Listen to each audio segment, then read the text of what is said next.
Welcome to the Control System Lecture Series. I'm Professor Kuldeep Sahai. In the third lecture, I'm going to discuss about the block diagram algebra. First of all, what is way to represent a control system? So basically, control systems are represented by block diagrams which consist of a block, a single block, or a combination of blocks.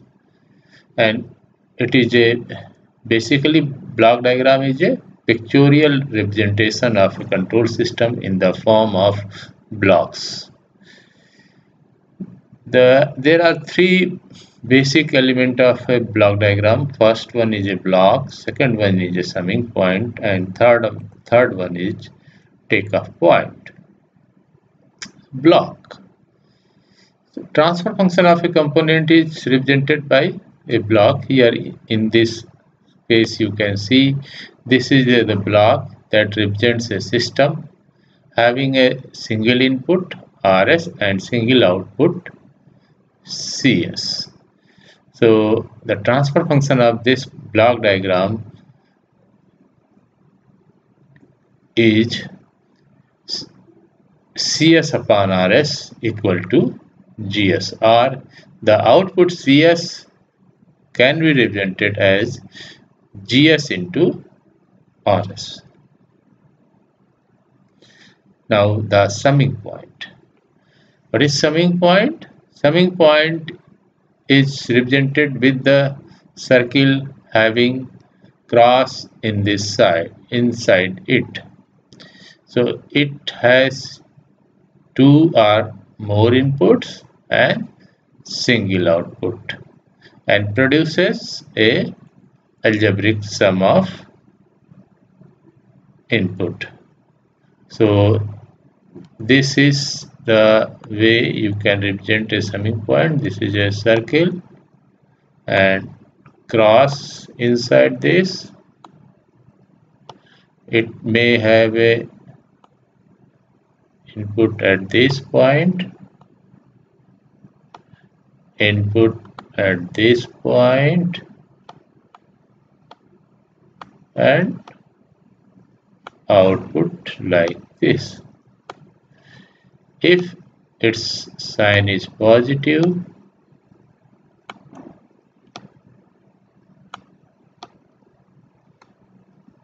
it will be sum of this signal. Say this is x2,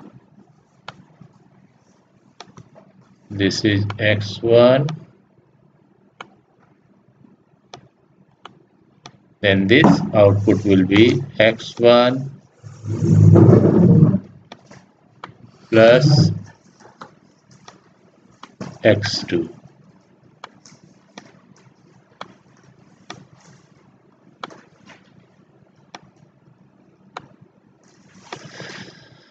So a summer can perform addition or summation, subtraction, or combination of input signal based on their polarity. Here the polarity of signals are positive, so this output will be sum of x1 plus x2. Now as a summer, so here the input is given A, another input is B, so both the inputs polarity is positive, and then output will be A plus B. As a differencing point, one of the signal is having a positive polarity, means A is a positive, B is a negative, then output will be A minus B. In the third case, you can see that there are three input. A is a positive, B is a positive, but C is having negative polarity. So the output will be A plus B minus C. So this way a summing point works. And now the takeoff point. So takeoff point is a point from which the same input signal can be passed through more than one branch. So this point is a takeoff point. Here you tap a signal and pass in this loop. Another one is this way, and the same signal is passed to the both the loop, and this way you can apply the same input to one or more block from the same summing point. This is a common summing point, right? Sorry, common takeoff point.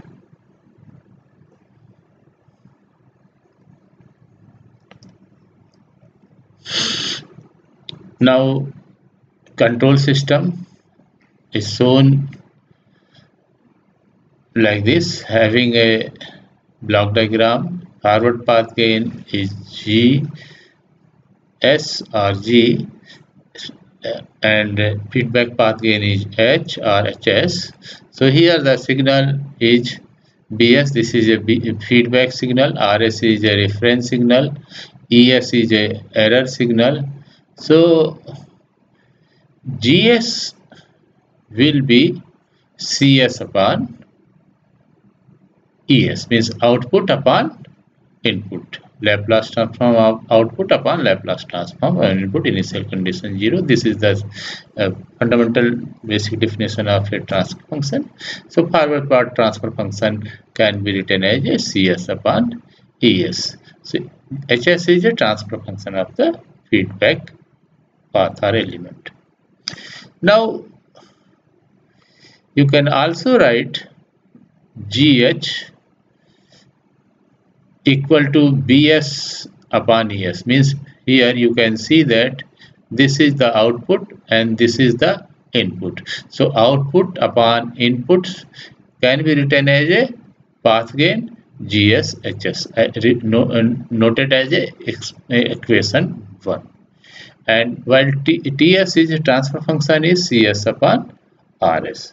CS can also be written as ES into GS, ES into GS. So an error signal can be represented at this point is sum of these two signal with the polarity, taking care of polarity. Here RS is a input signal, BS is a feedback signal. So this ES will be RS minus BS. Now putting the value of BS from equation 1. So here you can write, since you know the ES equal to CS upon GS. So in this case, ES equal to, what is ES equal to? RS minus BS. So in place of BS here you can write ES GS HS. So here RS minus ES GS HS. So as we know that ES equal to CS upon GS. So you can put the value of ES in this equation, CS upon GS. Here in place of ES, CS upon GS, and on solving you will get the CS equal to RS into GS minus CS GS HS. Or taking the right hand side to the left hand side, so here it would become CS plus CS GS HS equal to RS GS, and taking the CS common, it can be written as a 1 plus GS HS equal to RS GS, or CS by RS equal to GS upon 1 plus GS HS. So you can see that the negative feedback loop transfer function can be written as a GS upon 1 plus GHHS. In general, we don't write S because it is assumed that it has been considered. So in future we will write C by R equal to G upon 1 plus GS for a negative feedback system. Similarly, if the sign is positive, so this term will become here negative. So and CS upon RS will be GS upon 1 minus GSHS. So this is the transfer function of a positive feedback system. Now rules for block diagram algebra means reduction rules for block diagram algebra. Here first case is combining blocks in cascade. When blocks are in cascade, so G1 and G2 are in cascade. So if the input is here, you can see X1, then output of this block would be X1 G1, and this signal will be passed to next block G2. So here the output will be X1 G1 G2. So in place of two blocks, we can represent with the only one block having the gain of G1 G2. So X1 is the input and the block gain is G1 G2. So it can be written as represented as a single block having the block gain of G1 G2. So output is equal to X1 G1 G2. So this output is same at this output. So in place of two blocks, we can represent with the help of only one block. Now, second rule is combining blocks in parallel. Here you can see that G1 and G2 are in parallel having the input X1, and here the summer is used for showing. So at this point the output will be here X1 G1, and here the output will be X1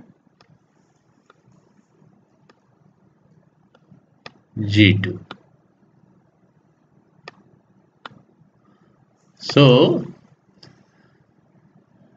these two signals are summed up. So finally X1 will be common in the both term, and then taking common X1, so G1 plus G2. So if the blocks are in parallel, in place of two block and one summer, we can simply represent it with a single block having the gain of G1 plus G2. Input is X1, so output will be X1 within bracket G1 plus G2. So it is simplified very easily. Now the third rule is moving summing point after a block. So here you can see that the summing point have a input X1 and X2. So at the output of summing point, the output will be X1 plus X2 multiplied by path gain, means the block gain G. So at this point the output will be equal to G into X1 plus X2. Now if this summer point has been moved from this point to this point, so means after a block, so here block having the input same input X1, so here at this point output will be X1 G1, and here if we use only X1, so that will be giving Gx1 plus X2. So output will not be same. So it is necessary to put in this path, a second path, a gain factor G, so that the output remains same as the earlier before the change of the sum position. So now with this block the output will be same, means G within bracket X1 plus X2. So this is the point to be noted when we move a summer after a block, so this way we can represent. Now moving a summing point ahead of a block, here the summing point is after a block. So here you can see the output is after passing to the first block G, here the output is X1G having polarity positive, and this is also positive, so output at this point will be Gx1 plus x2.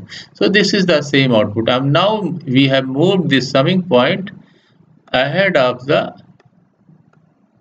block. So here x1 and input, if same input remains, so what would happen? The output at this will be x1 plus x2. So this will have a gx1 plus gx2, but we require the output gx1 plus x2. So for the same output, here we have to introduce this block having the gain 1 upon G, so that at this point the output becomes x1 plus x2 by G, and after multiplication we will get gx1 plus x2. So output does not affect. So the second important point, when moving a summing point ahead a block, we have to put a block having the gain of 1 by G. Now the fifth rule, moving a takeoff point after a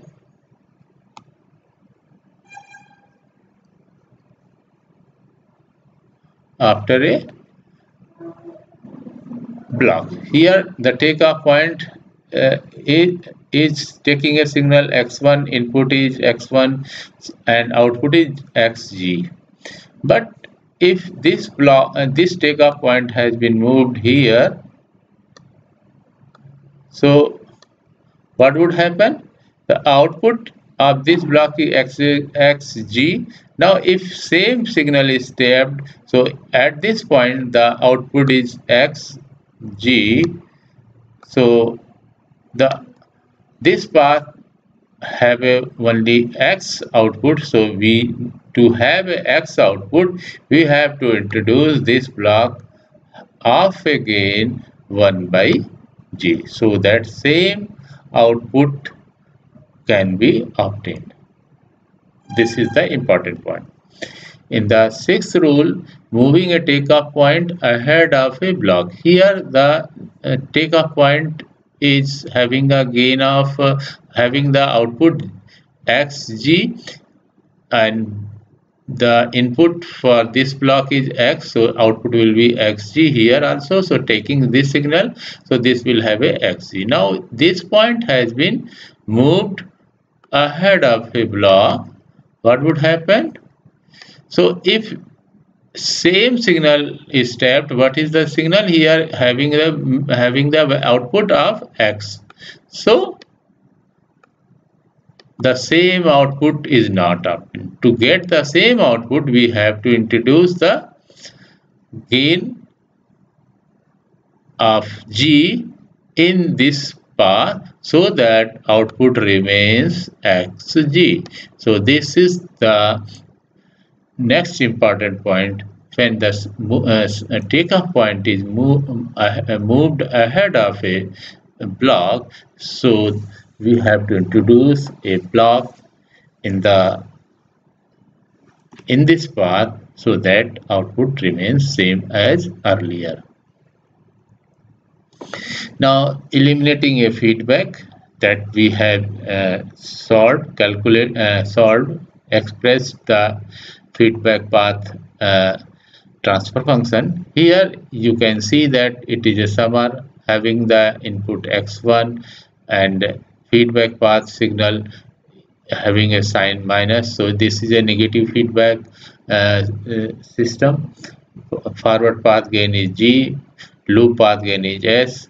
So in place of this feedback loop we can simply represent with a block gain of G upon 1 plus Gs for a negative feedback system, and for a positive feedback system we can represent it G upon 1 minus Gh. So this way the block diagram, basic definitions, and uh, basic expression for the feedback loop system, whether it is a positive or negative, then block diagram reduction has been discussed.